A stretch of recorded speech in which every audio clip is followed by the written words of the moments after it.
It is a new world in computing. Microsoft just out with new Surface devices, the Surface Laptop and the Surface Pro 6. They had the Surface Go just a few weeks ago, and that's not all. HP's got a new leather laptop. Yeah, that's right, laptop with leather, and not just like a leather sleeve. There's leather in the laptop. We're going to talk about that. Beyond that, Apple still has the iPad, iPad Pro, all the Macs, and phones. Have you noticed this? They're huge now. They're practically as big as PCs themselves. So how do you navigate this new world of computing, whether heading into this holiday season, you're looking to shop for yourself or shop for somebody else? How do you know how the companies are thinking so that you can make the best decisions and get the best deal? Well, I am John Fortt from CNBC.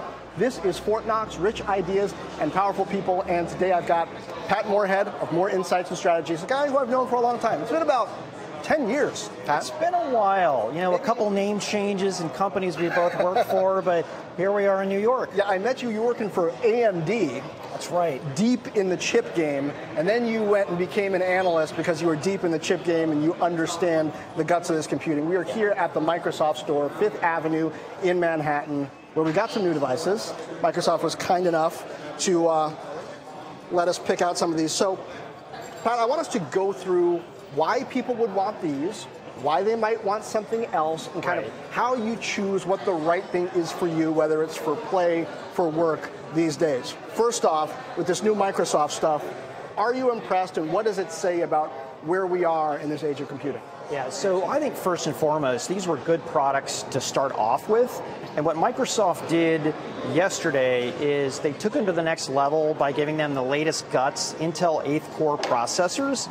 And they also made some big software adjustments that I think are pretty exciting, particularly for those who are using an Android smartphone, where you can connect your smartphone to your Surface and essentially get all your pictures, all your texts. And I understand you could do that today on a Mac, but you have to have an iPhone. And there's also certain functions that do work on the iPhone, but not as well as they would with a Surface. So, Pat, though, I mean, Microsoft not going for the budget conscious with this Surface line. As a matter of fact, there was kind of like a political to-do 6 years ago when they first started this line, because all the Dell, HP, Lenovo, the folks that traditionally make PCs were like, wait, Microsoft, you're just supposed to give us the operating system. Now you want to make hardware? And they're like, don't worry, ours is really expensive. So who should be looking at a Surface, given the fact that they're not trying to make it as cheap as possible? Yeah, so it's definitely a premium buyer here. You should look at spending around $1,200 to $1,599. You can get in lower, but when it's full up, let's say for mid-range, you're looking at about $1,299. But I think it's really the discriminating buyer who's looking for the best experience that they can get. They're looking for finer materials like Alcantara covers, as an example. What's that? That's a fancy name, and it's in a lot of cars. This is Alcantara. Okay. It's not Corinthian leather, but it's Alcantara. It's soft. It's soft and inside of a lot of premium vehicles today. Okay.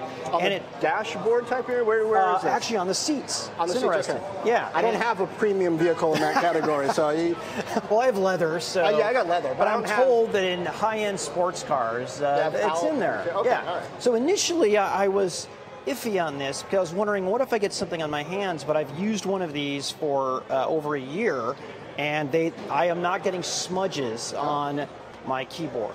Okay. So you should look for that, but you should also expect to have the finest metals, and in this case, it's magnesium. Okay. They set this one free for us, so we can actually pick it up and turn it around. Yeah, and what's nice about this is a detachable. And detachable is exactly what it says, is that when you want to use it, let's say in a notebook style, you can do this, or if you want to do it in tablet, you can do this with a pen. So some people like this form factor, and it just snaps on just like this. And Microsoft was actually first out with something like this well before Apple, because Apple has a keyboard as well.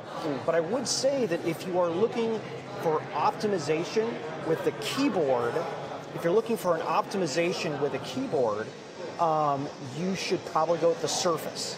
Just because it's really instead of an iPad, you're saying? Yeah, it's made primarily for somebody who's going to sit there and use it with a keyboard. Now, to be clear, the keyboard's extra, Okay, it's extra add-on. Right. There are no free lunches and there are no free keyboards. And in this case, that's true too. Okay. So Lenovo had the Yoga line, which to my eye, looking at the reviews for a lot of years, was put out there as being a good hybrid between a tablet and a laptop with a kind of keyboard optional type setup. Is this kind of in that category? Like, what are you considering? What brands and types are you considering if you're considering this? Is it Apple, Lenovo, Microsoft? So I think if you're looking for a detachable, you're looking at people like Microsoft, you're looking at HP, and I would even say Dell. Lenovo has detachables, but what I really like is the convertible that they have with Yoga. So, for instance, it would be like because it's flexible. Notebook. Yeah, and you would literally just do this. But like in real yoga, your limbs aren't actually supposed to come off. That's exactly right. Okay, I get it. Yeah, so we can't call this yoga, it'd be kind of weird. But I think if you're looking for a premium way to go, you definitely have to look at Microsoft, but I would also look at HP, Dell, and Lenovo.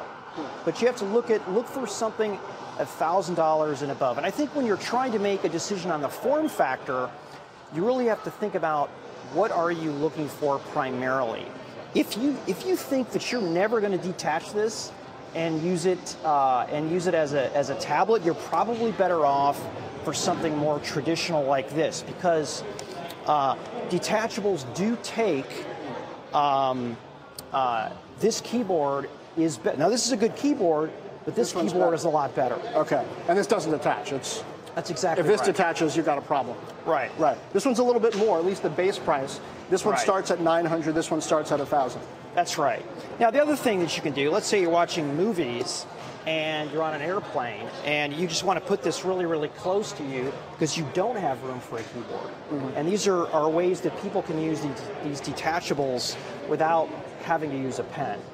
But this is kind of a have your cake and eat it too, right?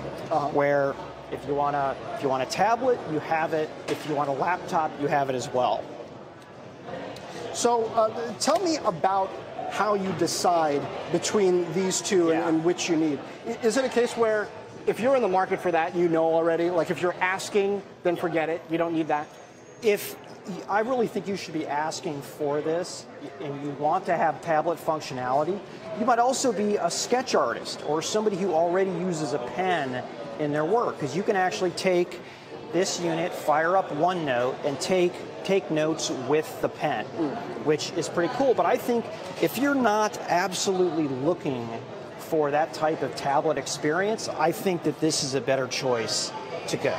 Now would be a good time to tell us about this HP laptop that's made with leather. Not what did you call this? Alcantara. Alcantara. Yes. It's not just what you call it, it's what it's actually called. By the way, I actually had to look this up myself. Yeah, I'm glad you did. Because I don't have a car with Alcantara in it. Just to be clear. Yes. Leather. Yes. I got leather too, but okay, Alcantara. What is this HP leather laptop, and is this a gimmick, or is it actually useful in some way? So I was fortunate enough to get a pre-briefing on it about 30 days beforehand. So I've had 30 days to think about this. Oh, okay. Now, I don't think it took me 30 days, but my instant response was, wow, this is something that's really different. And I think it's more than just wrapping a PC with leather. What they did is they rethought the two-in-one. Essentially what they did is, I don't know if this is exactly being kind of like this concept. Exactly. You detach the keyboard from the screen. Right. Now, what they did is, I think they started with a very solid base like this. They removed actually the display, and then they put leather to use it as a hinge. Okay, so you can not only use it like this, you can use it where it actually folds up like this and is put in place by magnets, or you can use it as a tablet. Okay, so they really rethought the detachable market. So the leather actually serves a purpose. It's not just decorative. It acts as the hinge. That's right. Can it stop? Did they put something in the leather where it can kind of stop the screen at certain angles, or is that what the magnets are for? This is what the magnets are for. And it's funny, in all the time that people have thought about two-in-ones, nobody thought of this before. It's one of these, why didn't somebody think of it before? I don't know. I like to be a touchy-feely guy, but I'm maybe not, right? But the way it feels, I feel like does make a connection. And also it's very differentiated because today, every premium PC is using some sort of high-end metal, whether it's machined aluminum like they use on MacBooks, or magnesium like they have on Surfaces. This is leather. I did the wife test. Paula, my wife, I know you've met. She's really into horses and equestrian. And in equestrian, leather is huge. It's your saddle, it's your reins, it's your stirrups. It's a big deal. So you're a leather snob. And I brought Paula in, I showed her the HP PC, and she gave me the thumbs up. Wow. So now she uses a lot of hardware from a different manufacturer, so she's not necessarily going to get it, but she likes the leather. Yes, that's exactly right. Now, Microsoft also came out with these Surface headphones. I think October 16th is the date on all this new stuff. Right. $350. Yeah. That's like on the premium end of the headphone category. It seems to me like this is really targeting the road warrior business type who either wants to work on high-end audio or wants to tune out all of the background noise. And I mean, I guess. I mean, who's really going to get these? Because they got the Windows symbol on the side, which, I mean, Beats is a brand that's associated with kind of hip, cool headphone. This is new territory for Surface and Windows. Yeah, it is. Now, I like to think of headphones and the device itself, because the crowd that I think Microsoft is really attracting on the consumer side are those consumers who really are hardcore about getting stuff done, as opposed to, I don't want to, demean people who don't, do a ton of email or just getting stuff done. Maybe they run a side business at home, and saving time is a big deal for them. And a lot of those folks do gravitate, I've seen, for this. I mean, Microsoft is driving a $4 to $5 billion a year business here. This is not pretending or... Yeah, last quarter, in the summer, they reported a $1.1 billion quarter in Surface. So that's not even holiday. That's pretty good. Exactly. So the people who are going to buy this are Windows fans. And I think that even though there is a lot of competition out there, the fact that Microsoft owns, or what's the right word, rents, invests into Best Buy's floor and shelving gives them a little bit of a retail advantage. Now, I don't think that they have the audio brand advantage. I think that's others that have that. One feature they didn't talk about a lot yesterday that I was talking to the engineers was that this actually is a good pair of headsets to do a phone call with.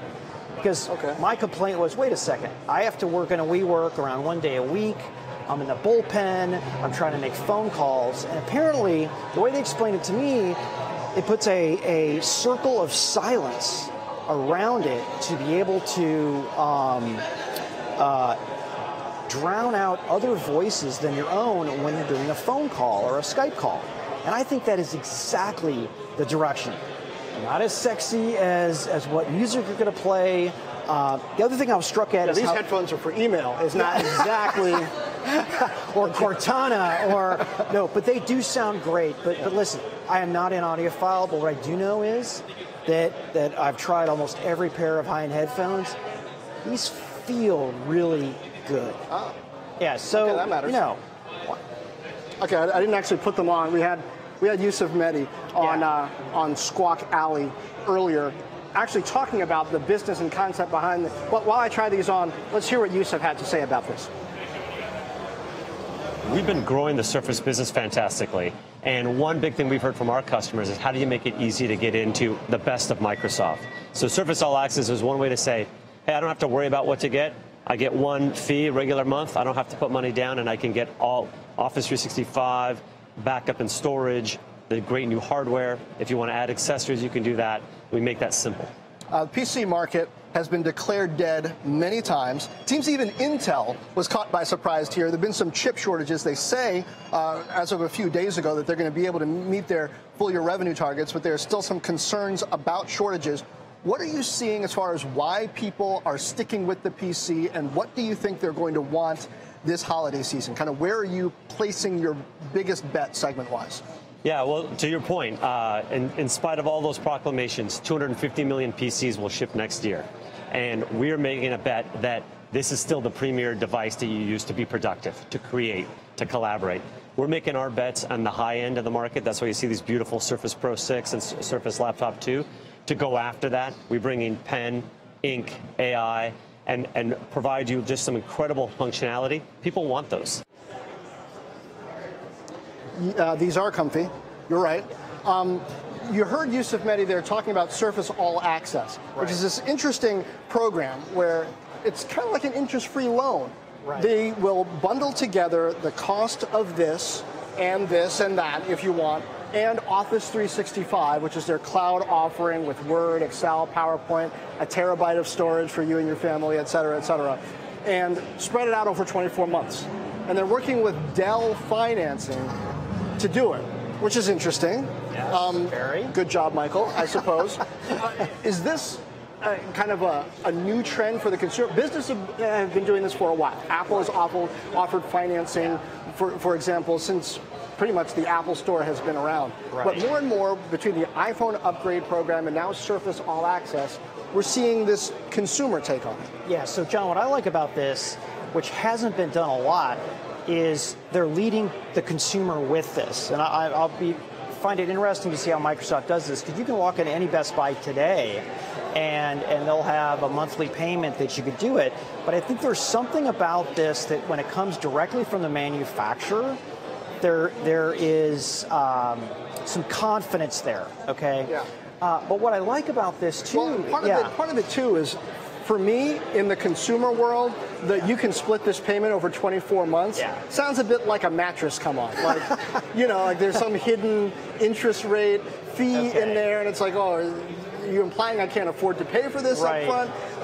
How much of an advantage is there really in going this route? Because if I pay with my credit card, I can get points, or if, it does affect my credit report to put this other thing on it. Who is this for? Well, I think this is for somebody who maybe doesn't want to put something on their credit card, they've maxed out their credit card, or I would call it a surgical shopper who, when they look at the math, time value of money, hey, it makes financial sense because they're not charging interest to go and do this. Yeah. Well, that makes sense. Now let's compare between this lineup and the Windows ecosystem and what Apple is doing, which frankly I find a little bit confusing. In that, Apple has said the iPad is the future of the computer, but there's still plenty of stuff that I cannot do well on an iPad. I, as everybody listening to this knows, have a podcast. GarageBand on the iPad and the iPhone just doesn't have the function and flexibility necessary to edit a podcast. It doesn't handle audio well, trying to import it from an SD card or another device. And it's been years. They haven't addressed this stuff. How can it be the future of the computer, and how do you compare what they're doing to what Microsoft and Windows are doing? So, John, I would have thought up until WWDC, their developer conference, that in Apple's developer conference, they were going to be sunsetting the MacBook. And just like you, the iPad was going to be front and center, and we were going to wake up and have an iPad clamshell, okay? But at that conference, they added a bunch of new features to Mac OS, the biggest one being that at some point you'll be able to run iOS apps from your phone and tablet on your Mac. And what that does is that, to me, said Apple is taking the personal computer platform seriously again. And if you remember when Tim Cook, Apple's CEO, went and did the tour, call it the apology tour, I don't think Apple would call it that, basically saying, hey, we missed this. We waited too long for this. Look at all this great stuff we have. So I think that, like some of the articles 5 years ago that said the PC was dead, they had expected the PC to die and that tablets to take over. As Tim Cook said that was going to happen. Right, and it didn't happen. It didn't happen. In fact, The dying PC market sold 262 million units in 2017. I think you referred to things like this and this as refrigerator toasters. That's right. It's a fridge toaster. Yeah. Right. And now it's a $1 billion plus quarterly business. So That's apparently right. people want toasters in their refrigerators sometimes. Yeah. Now, the PC business changed dramatically since the time he said this. PCs are now taking on the characteristics, the good characteristics of smartphones, right? Where you have apps, you have a lot longer battery life, and in these new always connected PCs that are powered by Qualcomm and Intel, they will actually update your email in the background, and they'll have 16 hours of battery life, particularly on the Qualcomm side. I literally, on the Qualcomm always connected PC, I got 2 full days of work. So these are the types of experiences. What's the performance like though? Oh, the performance is a lot lower than, let's say, a Core i5 or a Core i7. Right. So if you're trying to do graphics work or media editing, wouldn't recommend it. Right. If you're doing email, Word, Outlook, it's pretty good stuff. Okay. Yeah. Now, let's talk about kind of customer segments for people who are trying to get the best deal during the holiday season. Let's start with desktops. Those relics of a long forgotten time for maybe everybody but gamers. At least that's how people think about it. I bought a desktop recently and I'm really enjoying it. Who should buy a desktop and under what circumstances? Because you can get a tower with some decent power for $500 or less. You can't get a laptop with any kind of power for that kind of price. If you're looking to really minimize your budget and you know this isn't going to be portable, let's say you've got super young kids at home, or if maybe you have a parent that stays in the house and isn't going to move, I think it's a good bet because you're going to save a ton of money and you're going to get the best bang for the buck that you can. Okay. Yeah. And we talked about the difference between your convertible or detachable buyer and your laptop buyer. Let's talk about price segments and power. If I know that I'm just going to mainly do email and that sort of thing, then I can go on the cheaper end. I can go Chromebook, I can go Surface Go, I can go things less expensive than this. Right. At what point do I need to be considering something in the $1,000 price range? Does it have to do with portability, sleekness, power, combination of the three? Well, in this market, you definitely do get what you pay for. The secret behind the $599 laptops is they aren't built as well, so they're probably not going to last as long, and the batteries are smaller or the processors are hotter. You know, Intel and AMD charge a lot more for those low-power processors at 15 watts, and Intel even has 4.5 watt processors. So I think if you want it to last longer, if you are a frequent traveler, it's going to make sense to move up the curve. The other thing is gaming. The hottest market right now in notebooks is gaming. For kids, now they're a little thicker, they're a little louder, but they have high-end gaming cards in them from NVIDIA and even AMD. I know this is very close to home for you. Your son is like a professional. He gets paid. He wins prize money, so he's a professional gamer. What are the minimum stats? How much did you expect to pay? Because I expect you're still paying, even though he's starting to make some money now. Yeah. How much did you expect to pay for that level of PC this holiday season if you're buying for a gamer? You're going to want to spend about the same amount as you would on a nice thin and light PC, around $999 to start. If you want the best graphics out there and a lot of storage, which you're going to need for those games, you're looking at $1999. No, and they sell, John. And these are not just the kids. In fact, most PC gamers are men who are 35 years old. So I hear. I played Minecraft with my kids, and that's about it. Finally, Intel versus AMD. Now, disclaimer, you used to work for AMD, but it was a while ago. Where should people look price performance wise for a deal? Because AMD's stock is doing well. Lisa Su seems to have done some good things architecture wise. I hear good things about Ryzen. So disclaimer, I left 8 years ago. And what I would do is rely on the manufacturers themselves if you're buying a notebook based or a desktop, because what they do is they will normalize what they do. Now, generally speaking, performance per dollar is typically won by AMD, and performance per watt, particularly on the desktop, is won by Intel. Why do I care about performance per watt on a desktop? It's plugged in. Some people really care about energy use. I mean, some of these desktops. So if I'm mining cryptocurrencies. Some of these desktops, my desktop at home has a 1,000-watt power supply. What are you doing with that thing? Well, it has, I think, 32 cores and 64 threads. Yeah. I'm doing video editing. Okay. Which not everybody does, but some people care, particularly over in Europe, they care about having a desktop and power. The other thing is it runs cooler as well. Typically speaking, with the same thermals, it's going to run cooler, and therefore the fan's not going to be on as much. Okay. Yeah. To close, favorite product, computing-wise, that you think people should take a look at in the holiday season, just kind of value for the buck? Yeah. Well, give me two categories here, right? Okay. So I think the HP Leather Notebook, the Spectre Folio, I really think people should look at because there's nothing like it in the market out there. And I'd also like to see, let's say, more on the value side, some of the AMD notebooks from Dell and HP out there.